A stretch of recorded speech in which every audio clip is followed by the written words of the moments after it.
Welcome back, everybody, to Neutrality Studies. I am Pascal Lotta, and I'm joined today by Dr. Aaron Good, the author of the wonderful work American Exception, Empire and the Deep State. Aaron, welcome. Thank you, Pascal. It's great to be here. It's wonderful having you, and I want to first talk a little bit about your book, which you actually told me is going to come out in Japanese pretty soon. So if you're listening to this podcast in Japanese, please stay tuned for the release of this book also in your language. And actually in this book, you're making a very fundamental claim or observation. You're talking about the American system as working in a tripartite distribution of labor, basically, or of power in the system. Can you maybe explain that framework? Sure. So it is understood by people who take civics classes in the US or grow up in the United States that we live in a liberal democracy where the public is sovereign because they get to choose the leaders when they vote in these free and fair elections. And that there is some sort of pluralism where different groups have power, but nobody can really be totally in control because of these democratic and liberal institutions that allow for self-governance and so on. But this elides so much about the way the U.S. actually functions. Throughout its history, it's been kind of an imperialist and gangsterish enterprise with, genocide and slavery and Western expansion, wars against Mexico and so on and so forth. But it's really after World War II that the character of the U.S. regime really changes and it becomes an empire built on global dominance, aiming for global dominance of the capitalist system. And in order to maintain this empire, there are big changes to American institutions and American governance, and you have the creation of this national security state. And it does not operate by virtue of debate and transparency and lawfulness, but it has a long history of law breaking, CIA operations to like steal people's mail when they're not even supposed to be operating domestically at all, but they're doing all these things, carrying out all kinds of operations we likely only know the half of. MK Ultra programs, doing tests like drug tests and mind control tests on unwitting Americans, all sorts of horrible things, assassination plots overseas, alliances with drug traffickers, and so on, protecting the organized crime in the United States, just a whole level of statecraft that is supposedly plausibly deniable, but enough of it comes out that we have a big historical record to look at to understand the ways that the U.S. really operates, like Carl Schmitt suggested, in a state of exception. The U.S. regime is actually covertly exceptionalist since the end of World War II. It poses different emergencies without end, basically, the communist, the global communist conspiracy, or the after 9/11, the global war on terror, which is this sort of terrorist Islamist conspiracy that we're organized against. So there's a lot of law breaking that's institutionalized, so that's like a sort of duality of the state. This is something that people that studied the Nazi regime talked about, it being a dual state, that there was this other state that was the normative state, that was how things would function normally under the Weimar Republic and so on. But then there's this Nazi regime that's supposed to be able to break whatever laws because there's emergency. There's an emergency going on and they have to protect the state. Well, that kind of logic gets put into the U.S. regime in the national security state, and it gives it a kind of duality. You have the politicians saying what they say, and then national security people, spooks, and so on, breaking the law whenever they see fit, and lying about it. Yeah. And this is a common thing. You're not even talking just about international law, right? You're talking about US domestic law and even the constitutional requirements that are regularly broken by something that is not just a crime syndicate, but an integral part of the state funded by Congress and so on, right? That's what we're talking about. Yes, the criminalization of the state, and the U.S. was the main force behind creating the United Nations and the UN Charter and drafting it and ratifying it. It did get ratified by Congress And thus it is a treaty. It's a treaty, an international treaty, which, according to the Constitution, makes it the supreme law of the land. And the UN Charter maintains that the U.S. cannot act aggressively, commit aggression against another country, or even threaten aggression against another country. And it does this all the time, which is categorically a violation of the U.S. Constitution. But because the state operates in an exceptionalist way, there is no institution or legal mechanism to challenge the criminality of the United States unless there's a critical mass of people within power that decide they feel like doing it. And this is a problem if you believe in lawfulness and so on. But it would be impossible to run an empire the way the U.S. has that protects invested capital all over the world, even if it means screwing over local populations. You really couldn't do this lawfully. So we have a system to manage this. But even beyond that, there is what I think is what I call a deep state, which I borrow this from other people. It really comes from Turkey, the Turkish system and observers of Turkey. But even, I think, prior to that, I think the real antecedent to this is Peter Dale Scott's Deep Political System, which he wrote about in the early 90s for the first time.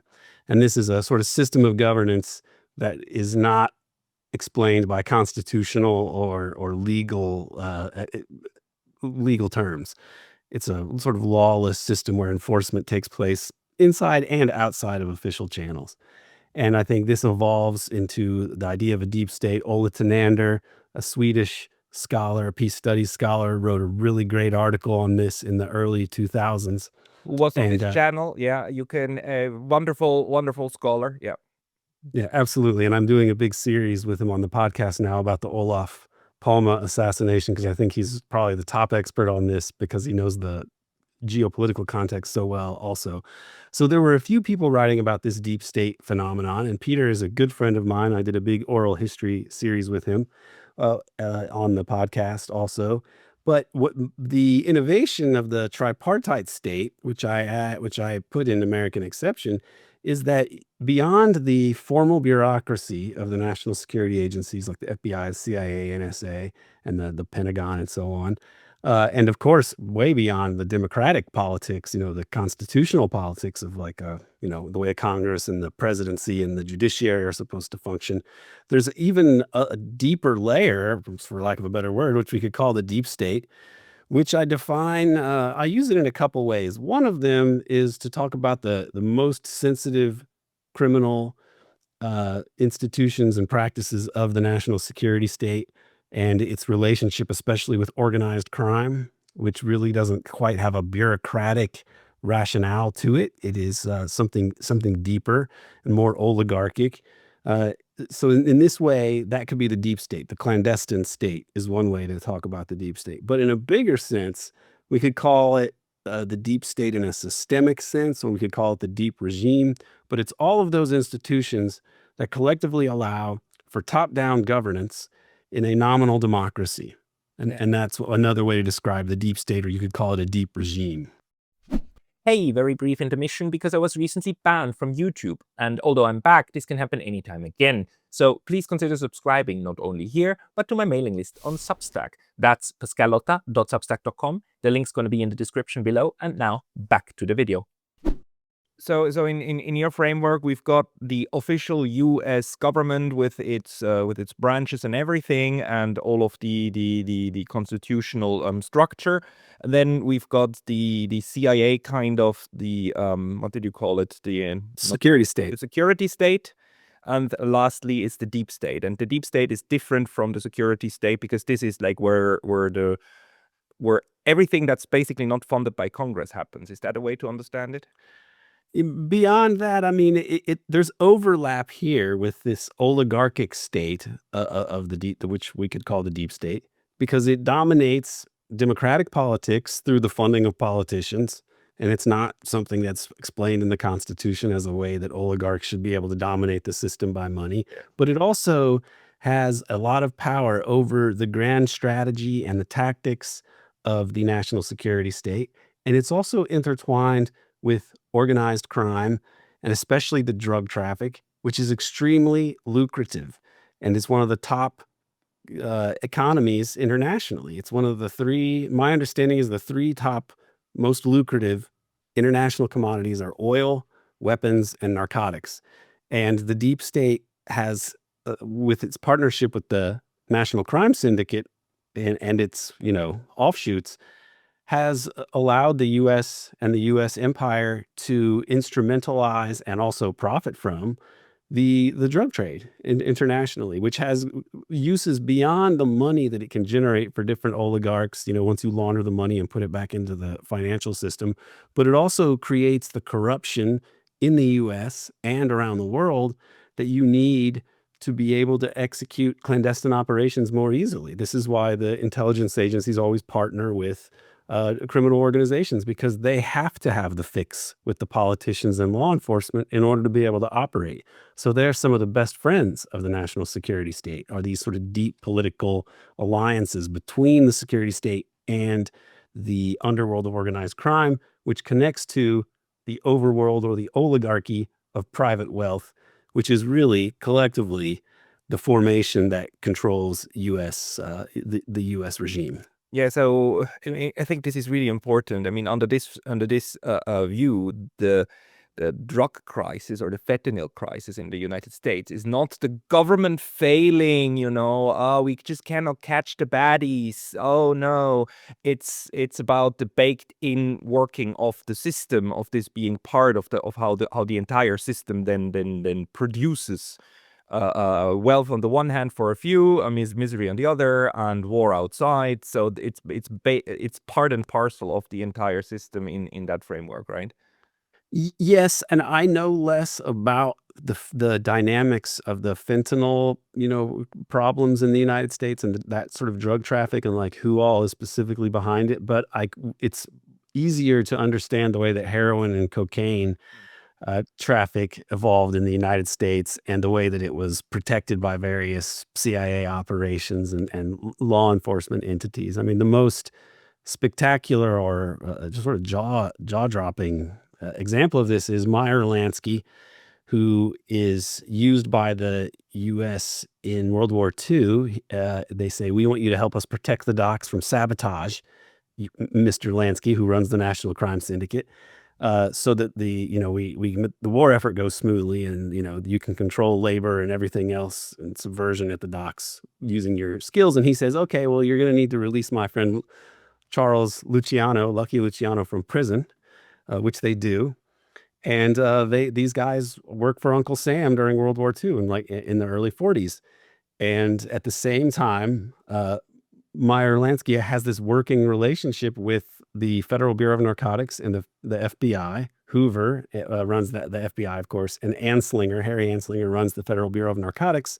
And they had both collaborated with Lansky starting in, I think, 1937, when they took down who was the top drug trafficker at the time, a guy named Louis Buckhalter, who I believe also ran the Murder Incorporated assassination apparatus of the syndicate. But, that's a whole separate thing. But the point is, they sprang Luciano from jail. They worked with the guy who ran the National Crime Syndicate. In 1945, Harry Truman gives Meyer Lansky the Presidential Medal of Freedom in a secret ceremony, which isn't really discussed so much. And Meyer Lansky also at this time sets up, in like 1945 or 46, sets up a drug connection in Mexico City with this guy named Harold Meltzer, who was running it. And in order to be able to launder the money, the drug money that would be coming in from this Mexico City heroin connection, he created the city of Las Vegas. And so the city of Las Vegas, which has all these other mobsters who are generally not Italian in this milieu, it's really more of a Jewish or Zionist mafia, people like Mo Dalitz and Mickey Cohen. They established Las Vegas. They use Teamster corruption to give them loans, Jimmy Hoffa and all that, to build all these casinos. And they create this illusion of Las Vegas, which is what it is. There's a lot of gambling and showgirls and performers. But the key almost certainly has to have been the drug money that was laundered there. It's an enormous amount of money.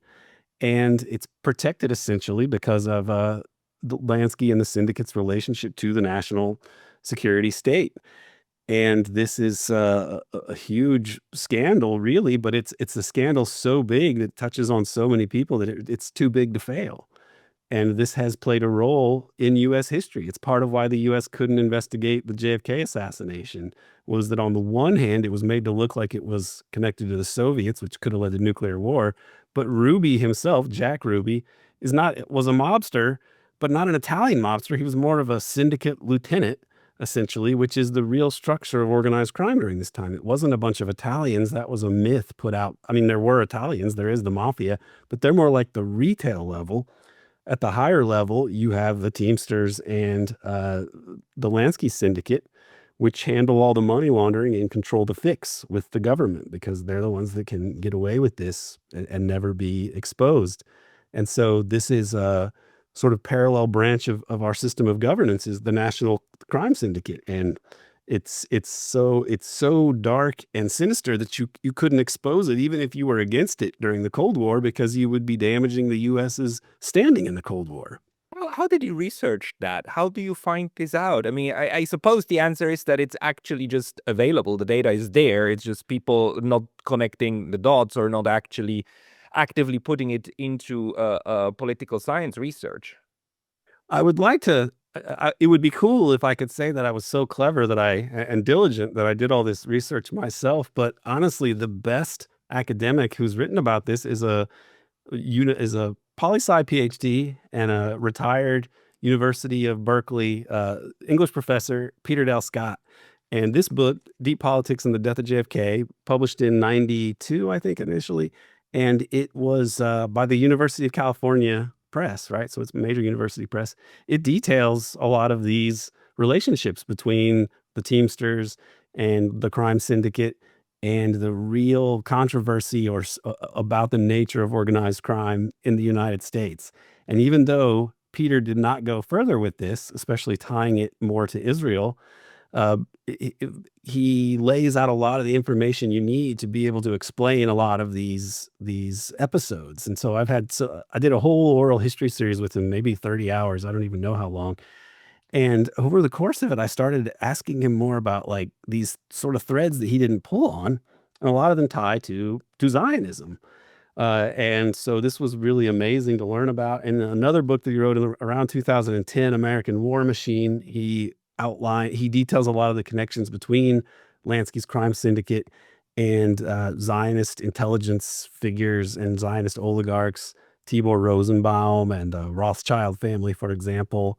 And it's really astounding. And so this connection between the crime syndicate in Israel and then the crime syndicate and the United States establishment, the United States regime, is very explosive, and it factors into all of these events that are political events in the US, but that are never really explained or fully adjudicated. I'm talking about like the JFK assassination, Watergate, Iran-Contra, even 9/11 has serious drug elements involved in it as well. And these are political events that have really shifted the US in different directions in a dark way from this dark force that is the regime's relationship to organized crime, most significantly. So, um, any kind of state, whatever it is, if it calls itself a state or if it is a state, then it needs to somehow manage crime, right? And in this sense, the US political system does the same, but not the way that we would think, which is it tries to suppress it. No, it's living in a symbiotic relationship with it. They influence each other, and apparently, and we need to go there. It's connected to Zionism and the crime syndicates in or the crime illicit business in Israel and with the state of Israel. So unpacking this is really hard, but can we maybe start with when do you see that this form of governance started? Was it always there, or is this something that is particular to the post-war world? It has its antecedents in different relationships that the organized crime syndicate had with oligarchs of capitalism, the robber barons and so on, throughout the history of the United States. But it's really the era of political machines and the Gilded Age in the United States takes corruption to another level. These political machines are essentially like mini crime syndicates in a particular city. The Tammany Hall or the Pendergast machine in Kansas City. These different fiefdoms, right? So you had prohibition, which gives a whole lot of power to organized crime. Right. And these people become legitimate oligarchs in the United States. But if you go back even further than that, though, some of the main oligarchs in the early United States are people who made a fortune in what was called the China trade, which is really the opium trade. So, like the Forbes family, the Lowell Mills, the first industrialization of the United States with the textile industry in Massachusetts. This was founded with opium money, right? So it's like the foundation of U.S. capitalism. The Yale University campus, the Russell Trading Company gave them all this land and money. The people that founded Skull and Bones was this same opium trading company. So the Ivy Leagues had a lot of this old heroin money set up there. So there was always this criminal element and its relationship with the oligarchy of the U.S. that has been a foundational part of U.S. capitalism. And in the 1920s, the prohibition really supercharged the power of these entities. And when prohibition winds down, the drug traffic becomes even more of the cash cow for the syndicate. Prohibition was in force for 10 or 11 years, right? 22 to Yeah, 33, something like that, right? right. And was it a deliberate attempt, or is it one of these moments when we can say like, oh no, this was like a real unintended consequence of a purist idea of how society should run? I like what you're suggesting here, and the truth is that I don't know, but the same thought has occurred to me as, were there deep political forces behind prohibition that, people who understood the way it would play out and realized that it could make a lot of money, and so they convinced politicians to support this for ulterior motives? It's quite plausible, because if so, they would have been very clever. And the one thing about the American system that just never changes is that it's motivated first and foremost, and second and third and whatever, by the pursuit of money and greed and people scheming different ways to make lots of money. So it's quite plausible to me, but I've never seen anybody make that case in a coherent way, but I've never really looked either. But was it gamed specifically for these people to manipulate politics this way? It's possible, I think, but I can't make an argument for it. One thing that fascinates me about the United States is that a lot of this, especially also foreign policy thinking, is done not in silos, but in groups, right? That sometimes oppose each other and sometimes go in exactly the same direction. The pre 1945, or let's say pre 1941, United States, to me, is one in which you had actually a very, very strong group of the restrainers. And these restrainers at the time, they used to call themselves neutralists, right? They thought the United States should remain neutral. Post World War II, this was rebranded into isolationism. So today we call it isolationism because it's a worse term, right? Right. Meaning like Which is a going out and bombing, nonsensical term. yeah, going out and bombing people, that's internationalism. Staying at home Right. and not killing people, that's isolationism. But the group at the time, they thought of that differently. And there was always, like, since the Constitution, the Quincy Adams and so on, there were the people who argued like the United States must not go out and seek monsters. And of course, the group one that then wanted does exactly the opposite, right? Right. There's a monster in every goddamn corner, and we must go and put fire to it. This trajectory, can you maybe talk a little bit about like in your framework, how that came along, and then also again like how it connects to Zionism and the cause of Israel? Sure. The first part, and then I'll come back to the Zionist aspect of it. But the capitalism is a gangster enterprise from the very beginning. You have these people in England, and they steal the land of their countrymen, the commons that the people relied on to be able to eke out an existence, under feudalism. They at least had this. But then you had these enterprising, people who wanted to create a textile industry. And so they steal the land from the people, so that they can raise sheep for a textile industry and make a lot of money. This causes dislocations in the society over there. And so imperialism is the result. You have this surplus population and this desire to get more resources for commercial enterprises. So the first place they go is Ireland, and they just brutalize the hell out of the Irish people. But Ireland's, not so big. I mean, what they do ends up causing the potato famine, and you have these ghoulish figures like Humphrey Gilbert, who would line the sort of sidewalk or path out of his military tent on the frontier. He would line it with Irish skulls, Irish severed heads. Right? They were just really vicious imperialists. And then you see policy papers written for the crown or for parliament saying, we could go to the New World and colonize it to the great unburdening of the realm at home. And there's basically infinite land there. And so they go and colonize North America, but they don't colonize it for like subsistence farmers who need food. It's commercial enterprises. It's capitalism. The first successful commercial enterprise in North America for the English was tobacco. And so this is what they don't grow tobacco to eat it. They grow it to sell it and get rich. And so this is what they do. It eventually leads to slavery because the indentured servants were problematic because they wanted the land they were promised when they didn't die off, during their indenture. And so they start to rely on slavery for their source of labor. But the tension between the colonists and England is especially that the colonists want to go west, but that causes expensive wars. That's like the 7 Years' War. And so Britain doesn't want them to fight these expensive wars. So they station these red guards there. I mean, redcoats, I should say, not red guards. That's very different. Redcoats. And then they try to tax the population to pay for them. But the population, especially the oligarchs, wanted to expand west, and they didn't want to pay taxes to the British, who also indebted them and kept them in, bad straits. And so they have the Revolutionary War. They go west, they steal land from, they're killing the Indians all the while. They're going further and further west. They buy the Louisiana Purchase from Napoleon. Then they steal California and Texas and Arizona from Mexico, in different steps. First, there's the Lone Star hoax, rebellion thing. And then there's the Mexican-American War.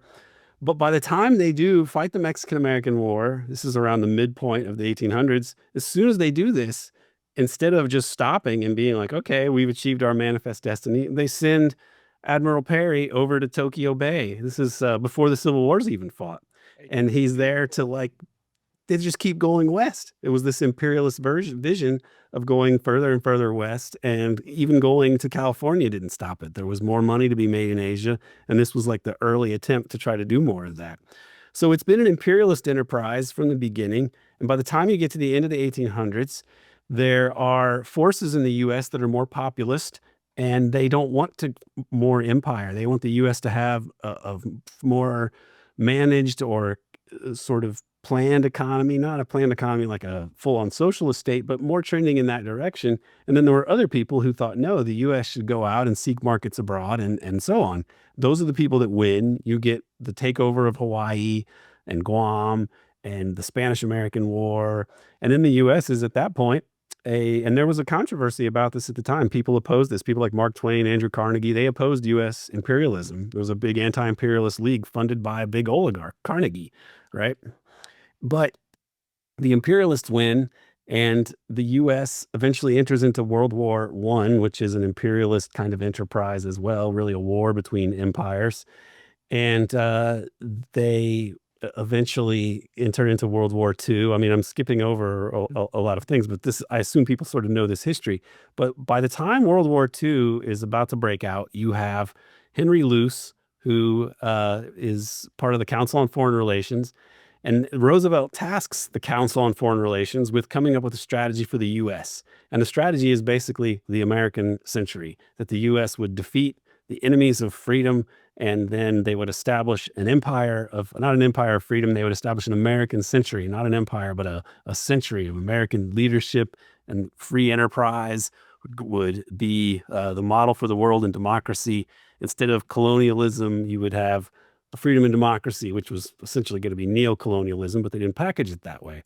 But this was the moment that the U.S. decided to go for global dominion over capitalism, that they would be, instead of having all of these different, French Empire, Dutch Empire, and British Empire, the U.S. was going to be the imperial hegemon, and it was going to manage capitalism. And that is how the U.S. becomes a global empire. And to do that, they have to create things like the CIA and all these other agencies to manage this. Yeah, the CIA is of course the outcome of the OSS, right? That was very importantly already used in the Second World War, right? So we do Yes. have a shift right after 45.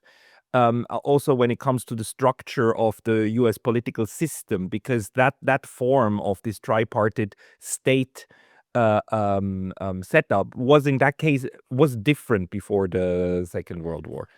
Yes. But of course it morphed, and today we have that thing, and it works, and it also internally creates all of these problems. And we're going to talk about Israel in just a second. I would just want to point out that this history also of how this exploitation happened. I mean, it continues until today, and until today, also the Europeans believe that colonialism and everything is long gone. We don't believe in this anymore, and that's of course utter BS.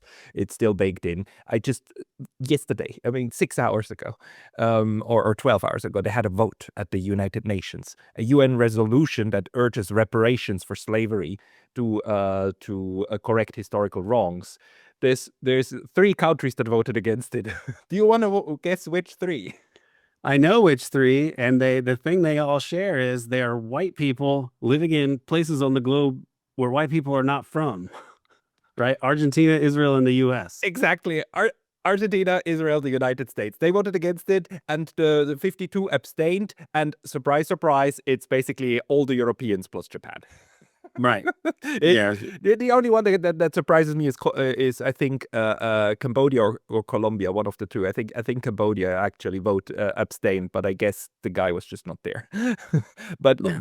anyway, let's get back to to this. It's just to say, like, this mindset is not over at all. We are still living in the midst of it all, right? But if we now turn our attention to this, what Mearsheimer calls the Israel and the United States being joined by the hip. If I understand you right, it's not just the US government and the Israeli government joined at the hip, it's also the crime syndicates joined at the hip, and everybody's joined at everybody's hip.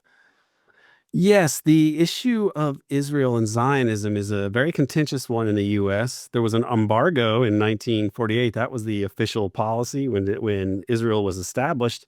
But people like Meyer Lansky and Jimmy Hoffa, they were 2 of the main figures, and also I believe Mo Dalitz and Mickey Cohen. So these They are were crime also bosses. involved. The crime bosses, yes, were some of the main people supplying all these weapons uh, to the Zionists, and they would also sabotage those shipments that were supposed to go for the Arabs And as they well. use these weapons then also to fight the Brits, right? I mean, these terrorist groups in Palestine then started blowing up. Well, that was 20s and 30s, but they started blowing up police stations and British Yes. hotels and so on. So was this stuff already funded by the US connection?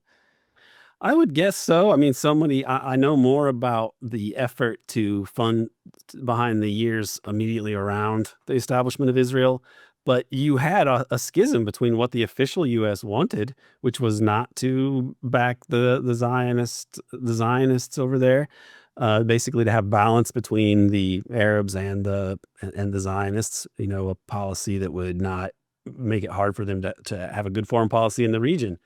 And then the people who are hardline Zionists. And Harry Truman is a person who was a pivotal figure here, and he was critical in some of his letters about what the Israelis were doing. But ultimately, he takes a huge bribe in 1948 that may have been decisive from a Zionist, a Jewish Zionist oligarch. Gives him maybe $1 or $2 million, like on a train when they're doing a campaign tour or something like that. And this is and he recognizes the state of Israel. So this is already kind of a coup, because other people like the Secretary of Defense, James Forrestal, they were dead set against this.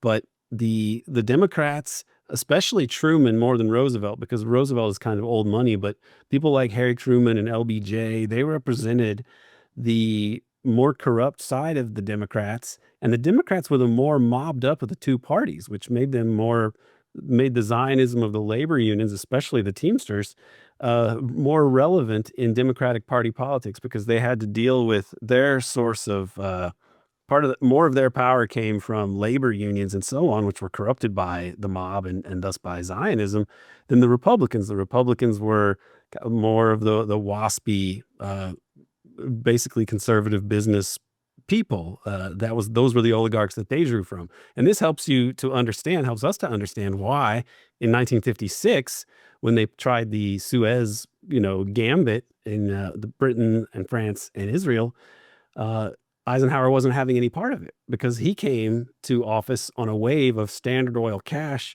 and Standard Oil, Aramco, the Rockefellers. They were not. They weren't. They represented a different political formation rather than being super pro-Israel. So this is why in 1956 they stop the attempt for an Israeli land grab. But in 1967, with LBJ in there, he's their man. And so the 67 war goes off and they occupy more of Palestine, the West Bank and Gaza, most notably, which they occupy to the present day, and which they are trying to commit genocide, and expand into Lebanon, and expand, permanently settle and annex. I mean, the name of the game is so clear by now that it's really fantastic to me that there's still such a large part of the West that pretends that it's all because of October 7th, because they were attacked.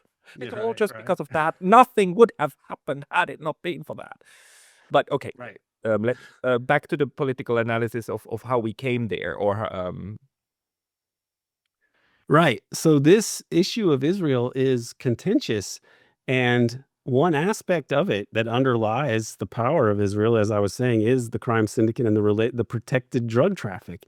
And it's this radioactive element of politics that cannot be exposed.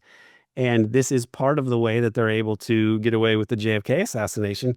JFK is the figure who sought, he going even beyond what Eisenhower would have done, which was to stand up to Zionists. JFK supported third world nationalism. He was a Cold Warrior, but he tried to end the Cold War. He tried to stop Israel from getting the bomb as best he could, because he knew that it would be very destabilizing and bad for the region. He supported people like Nasser. He wanted to resolve the Palestinian refugee crisis, and the Zionists opposed him on that. He wanted to have the Zionist lobby register as foreign agents because they were. And this was another very important battle that he fought. So he angered these AIPAC until today is not registered as one, right? It's not registered as a lobbying group. And it was I believe it was the American Zionist Council that he and Robert Kennedy were going after and trying to force to register. But AIPAC is like the direct descendant of that organization.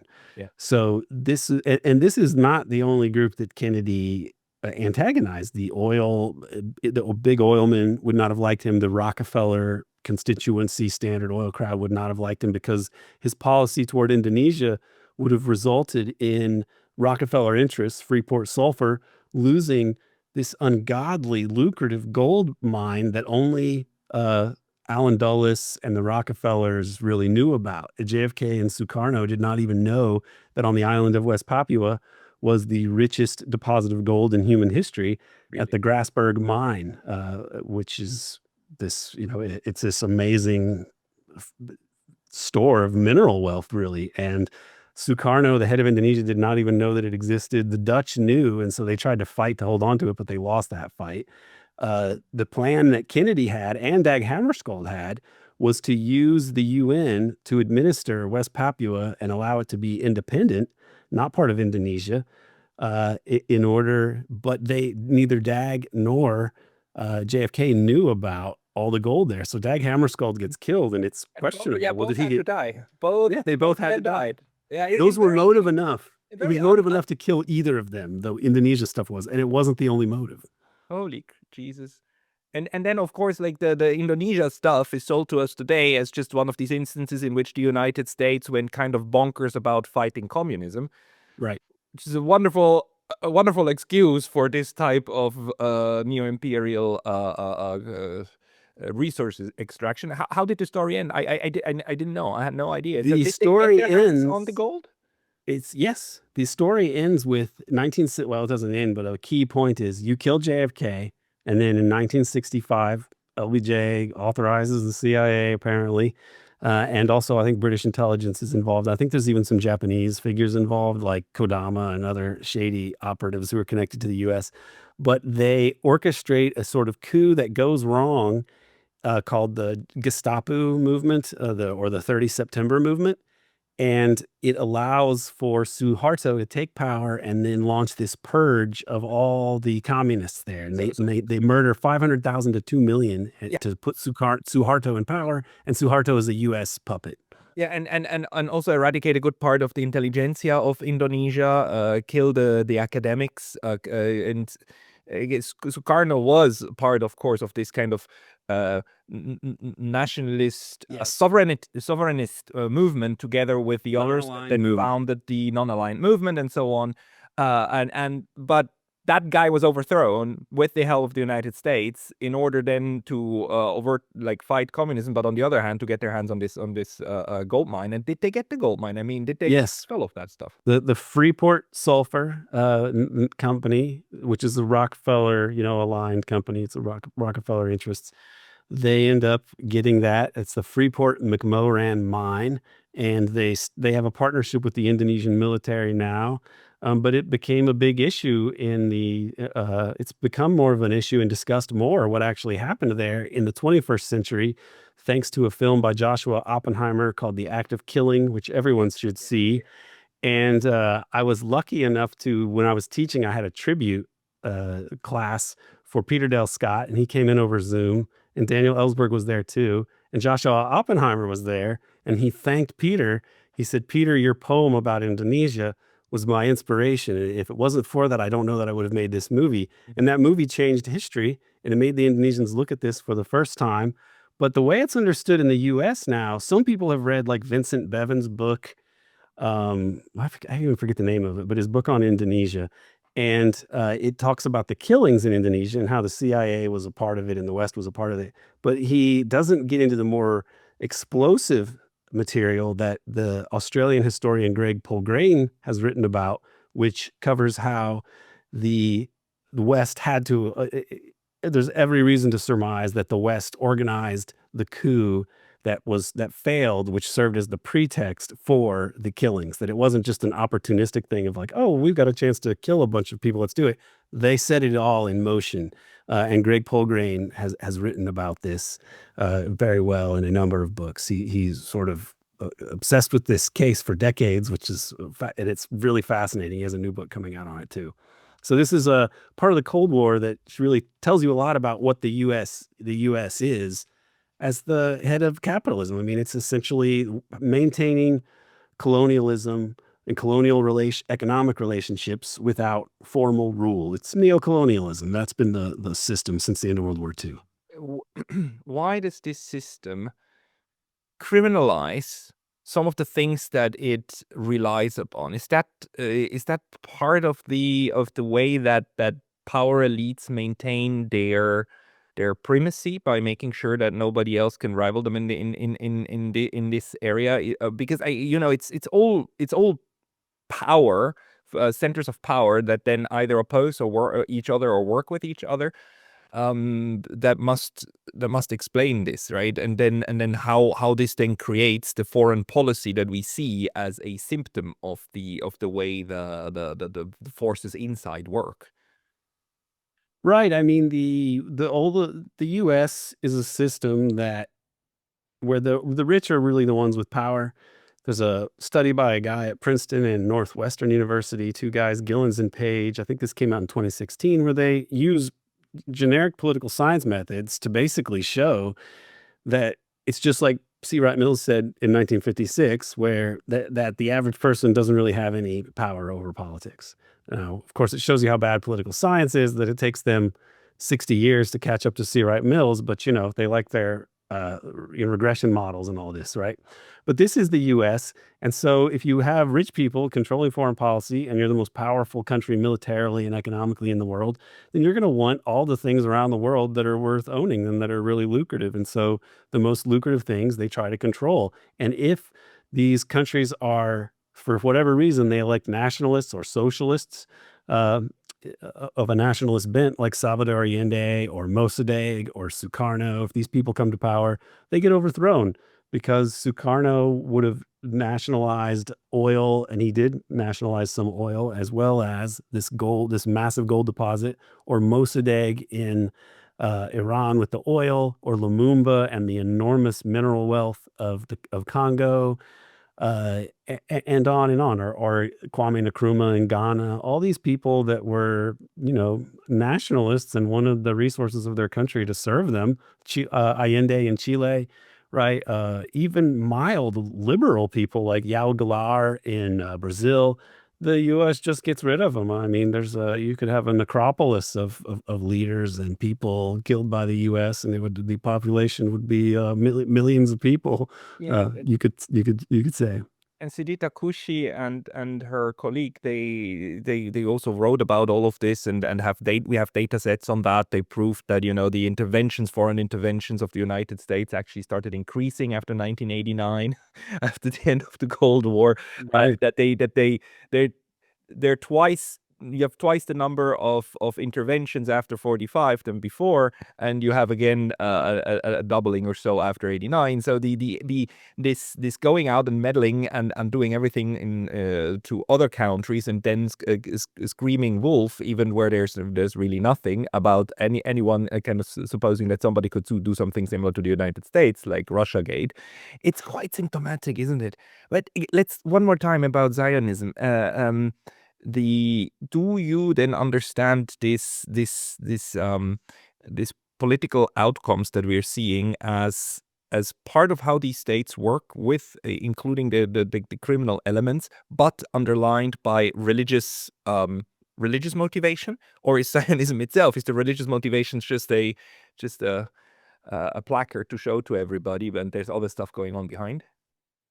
I don't know how many of the American Zionist oligarchs are really practicing Jews in a meaningful way, and how attached they are to the Torah, et cetera, et Or cetera. evangelist Christian Zionists? Right? Even them, the rise in evangelical Christianity in the U.S. comes kind of at the same time that there's a shift of like an upsurge in kind of, well, the right wing and the rise of Zionism and evangelical Christianity. They seem connected, and they're also tied to big oil people that promoted these mega churches and so on. So somebody could do a deeper look into the way that oligarchs created evangelical Christianity and their connections to Zionism. But the Zionism issue in the United States is the power of the oligarchs is one thing, and these lobbying organizations, like what Walton Mearsheimer write. In America, everything is for sale, and you throw enough money, at something, you can dominate any particular area. Politics is pretty obviously like that. And, back starting with people like Fulbright, Senator Fulbright, and even Barry Goldwater in the later 80s, they were saying Congress is controlled by Zionists. And this is really bad for U.S. foreign policy. We need a foreign policy that's good for the United States. The problem is that the Zionists are so intertwined with the American deep state and all of this criminality.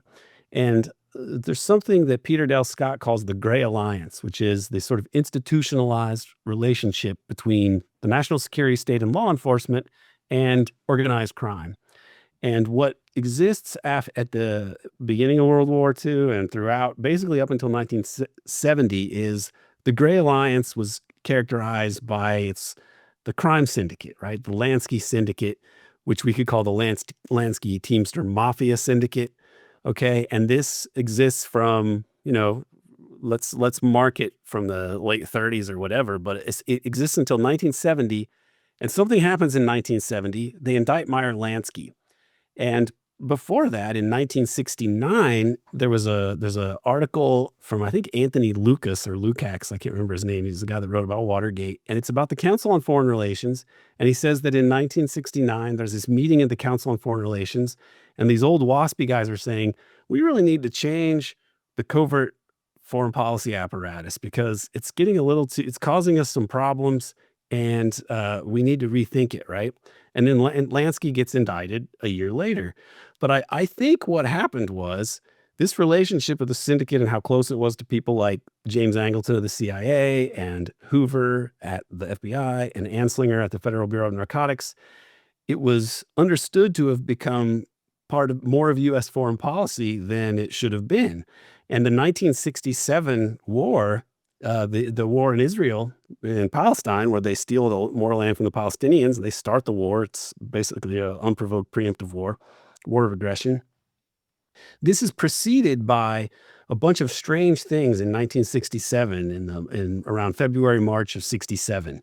You have an article in Ramparts magazine about the CIA funding the national student groups and also funding pro-Arab civil society groups, right?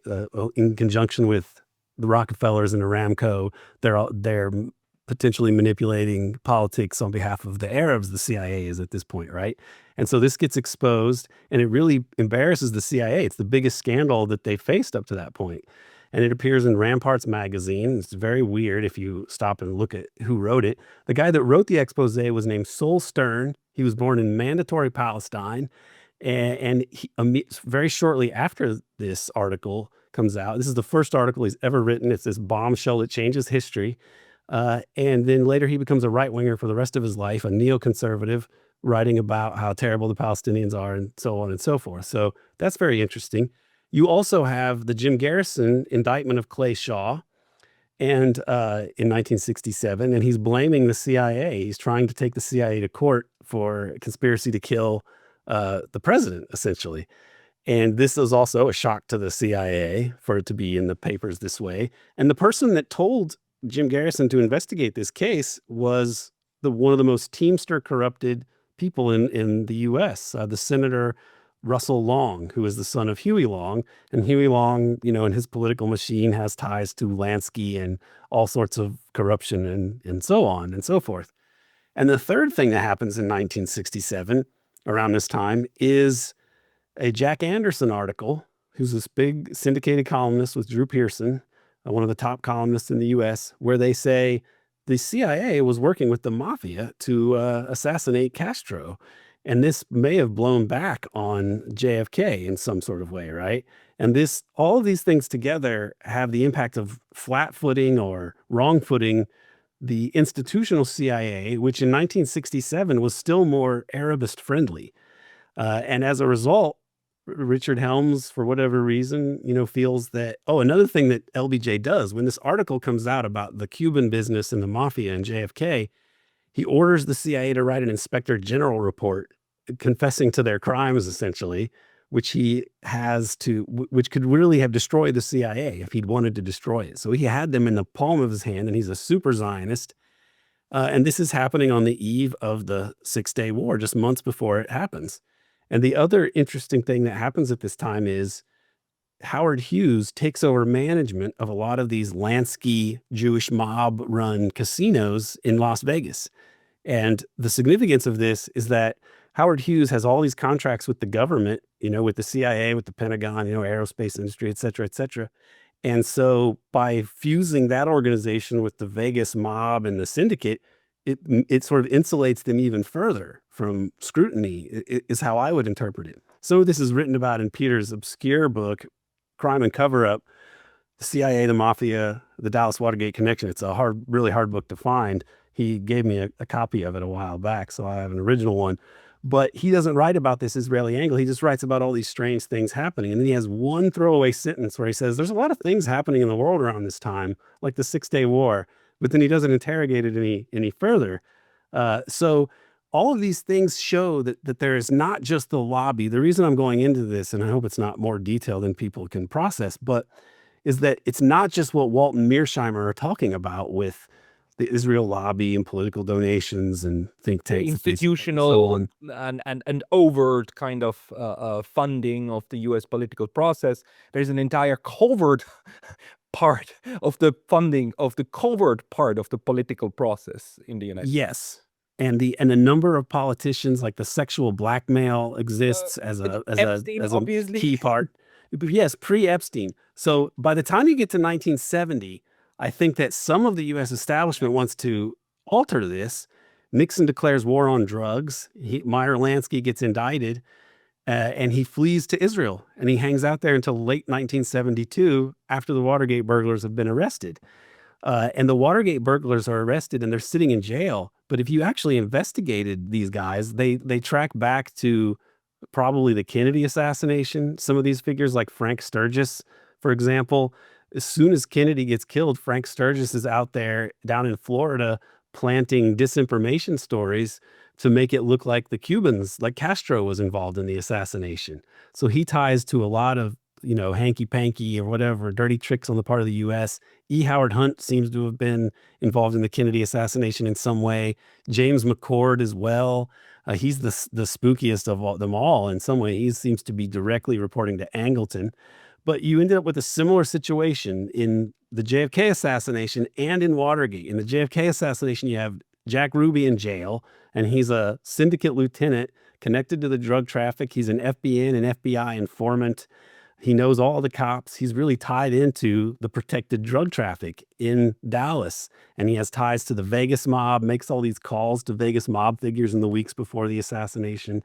And if you were to investigate it, you would just expose an insane level of corruption. And so he ultimately dies in jail, even though he was going to be awarded, he was awarded a new trial, granted a new trial, and he had told reporters that he had been put in this position by people who were really powerful, who didn't want the real facts to come above board. He basically was saying there was a conspiracy and that he was a part of this conspiracy. And that's why he killed Oswald. But then he dies of this fast onset cancer in jail. And he had been declared insane after a psychotic episode.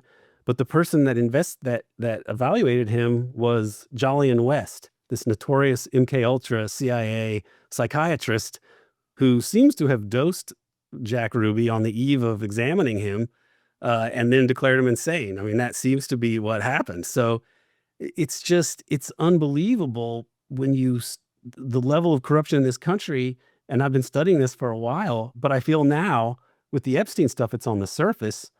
There's a reorganization once Lansky goes to Israel. And I think you could go from the syndicate era to what you could call the octopus era, which is a new arrangement for this kind of apparatus. And Nixon ends up going down and being taken out because of the things he was trying to do. So there's kind of a peace made between these different factions of like sort of more waspy conservative Americans like George H.W. Bush and the Rockefellers, et cetera, and these what would become the neoconservatives. And there's an uneasy alliance throughout the rest of the 70s and up until the 80s. And I think it shifts in the late 80s because people like Reagan and H.W. Bush and Barry Goldwater, conservative Americans, right? American imperialists, not people I agree with, but they were saying categorically that there has to be a Palestinian state, that they have to deal with this issue. And that is when they start talking this way is when Iran-Contra scandal breaks out. And there's a whole period of like political warfare and leaks that it's kind of like another Watergate, because that's what Watergate is. They're all leaking things on each other. Nixon fires the CIA director and has his new director dig up the family jewels so that he can really have the CIA buy the family jewels, so he thinks, because he thinks the CIA is behind Watergate. So there's all this political warfare during both of these periods. And what ends up happening after H.W. Bush loses, because H.W. Bush specifically sent his Secretary of State to AIPAC to say, no greater Israel, right? James Baker, May of 1989. And Reagan's last act in office, essentially, was to recognize the PLO on his way out the door. So the stage is set to really give the Palestinians a state and diffuse this neocon Israel problem in U.S. politics, because this is really what it's all about. It's about greater Israel. And what happens? There's a ton of scandals that come out. They start talking about the October surprise of 1980 during this period, Iran-Contra, the cocaine dealing. There's the Franklin scandal, which is like a precursor to the Epstein scandal. This appears in the news. The Gladio documentaries, appear on the BBC, which is now suddenly interested in exposing the secrets of the CIA and its crimes for some strange reason right at this time. So No, it's no, no. Journalistic standards, right? Because holding the powerful to account, right? I mean, that's what they do. I mean, anything else is a conspiracy theory.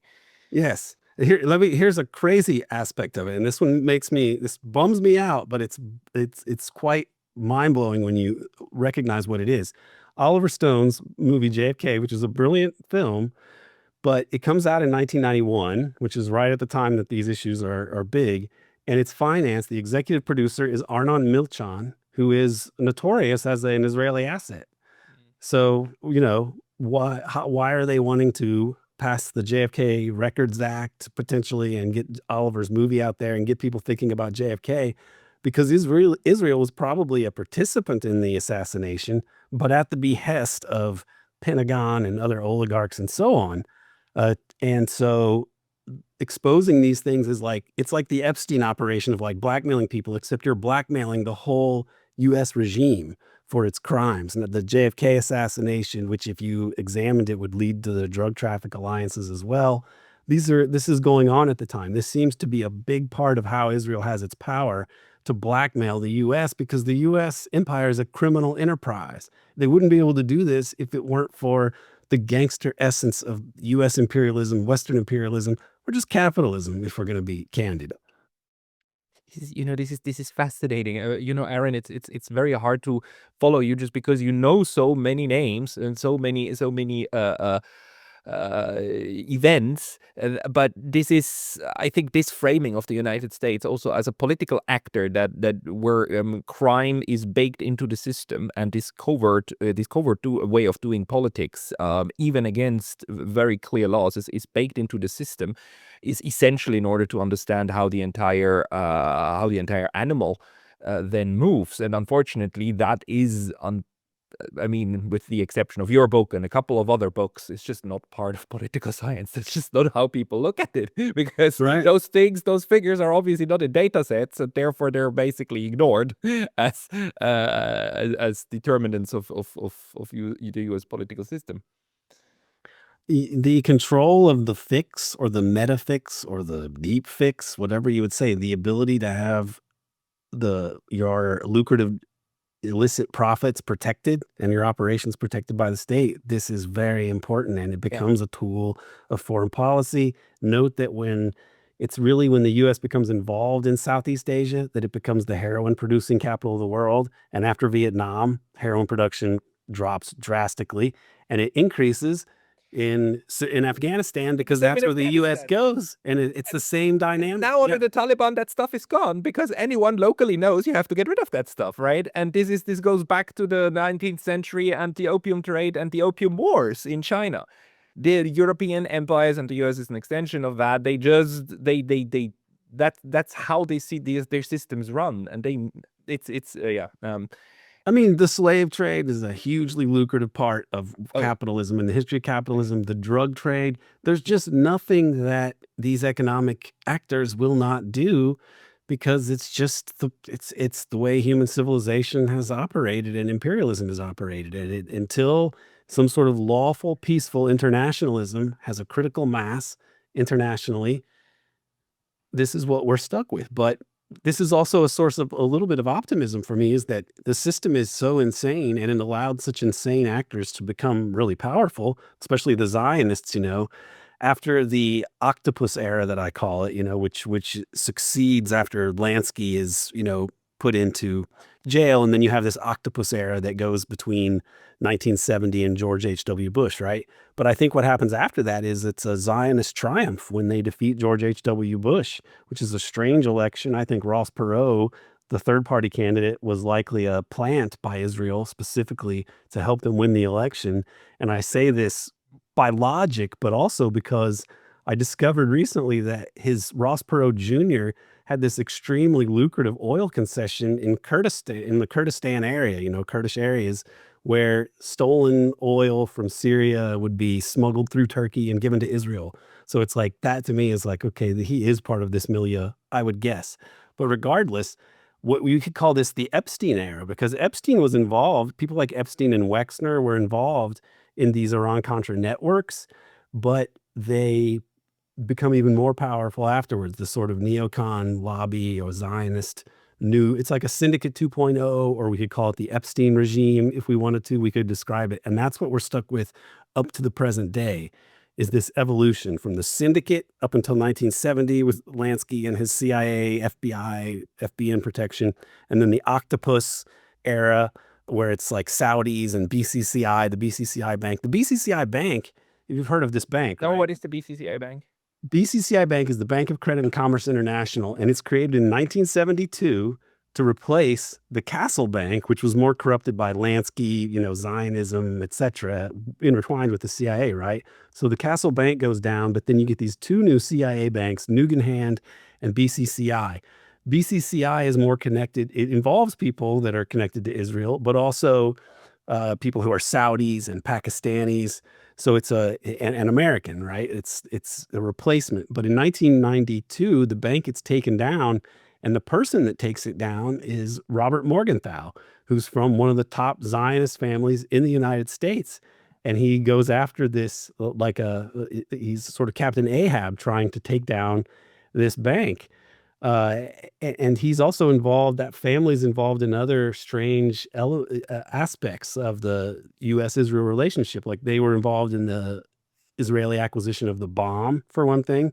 And my friend and mentor, Peter Dale Scott, in the 1970s, when he was trying to investigate the assassination and get it reopened, a new investigation, which eventually happens in Congress, he's being paid by a family that is allowing him to work at a think tank in Washington. And the people paying for this are the Morgenthau family, to expose the Kennedy assassination and to bring it back to the public consciousness and eventually get congressional hearings. So these are the same actors who they want to expose the CIA's involvement in the JFK assassination, I think for political blackmail reasons. And then they shut down BCCI in the early 90s, I think, to damage H.W. Bush and associate him with criminality like Iran-Contra.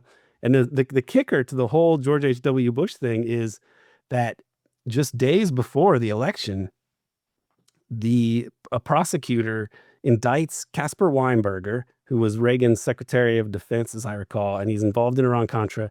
And it lists George H.W. Bush as being someone who was witting about all the crimes of Iran-Contra, which he had denied up until that point.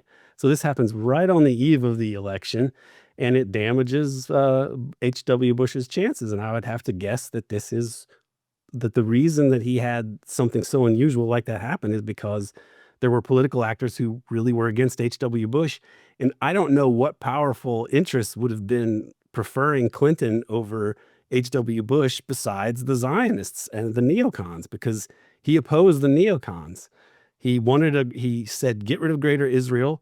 And he also, he wouldn't go all the way to Baghdad to overthrow Saddam Hussein. He had a different idea of how the U.S. should run these things. And after that, it's like the Zionists and the neocons rule. There's a consensus in U.S. politics, beginning with the defeat of George H.W. Bush. Colonel Lawrence Wilkerson is the one who told me on this show, the ship that H.W. Bush ran was a very strong one. It was a well organized one, and he sent memos back to the crazies, as he called them, said like, no, we're not going to do that. We're not going to bomb all of these people. We're not going to risk a war on that level. No, we're not going to do that. So he was a no man in the sense of like not going to escalate, and that's of course A against the neocons, B against the Zionists, and well, that's same thing. Yeah, good. Aaron, there's just so much history to unpack, and so many of these connections. And I really want to have you back on again. Maybe we can also do a panel at some point about this, also with Jeffrey Sachs or a couple of others. People who want Sachs has been amazing in terms of, and Larry too. I've done a number of interviews with Larry, but he is amazing as this advocate for peaceful, lawful internationalism, and he has courage to say things that are very, very similar to what I'm saying. I mean, I really have the the greatest respect for him as far as Western academics go. Nothing but respect for him, also for Mearsheimer and the others, even when they don't necessarily agree on the theoretical fundaments, but the courage to actually say what your studies lead to, you understanding. That's something that a lot of people lack, unfortunately. But I'm glad that you're one of those. And people who want to follow you and want to hear your work and follow your podcast, I believe they can go to what's your the American Exception podcast, right? Yes, on Patreon. American Exception, a podcast on Patreon. Any other place where people should find you? I do run a Substack, and I try to release the podcasts, the newer ones, on Substack as well. If you're not on Patreon and you want to hear them on or see them on Substack, see the articles I occasionally write. But really, the American Exception podcast on Patreon. Or if you don't want to pay any money, we release a fair amount of stuff on the American Exception YouTube channel. But the Patreon is how I earn my living. And my dissertation is too radical. I don't think I'm likely to get any tenured position, so the podcast has been a lifesaver for me, and that's where people can follow the work. We've got about 300 episodes or so there's a lot of material there. Yeah, and ladies and gentlemen, just like critical journalism, critical academic work actually by now needs public support directly, because the institutions would not necessarily fund us anymore. It's not entirely true. There are places where we can still go and they're still welcome. One of them is actually Kyoto, Japan, and Japan in general. Funnily, academia is extremely free over here, but we all live in different parts of the world. Get yourself a copy also of Aaron's book, American Exception, Empire and the Deep State. Aaron, good. Thank you very much for your time today. Thank you, Pascal. It was a pleasure.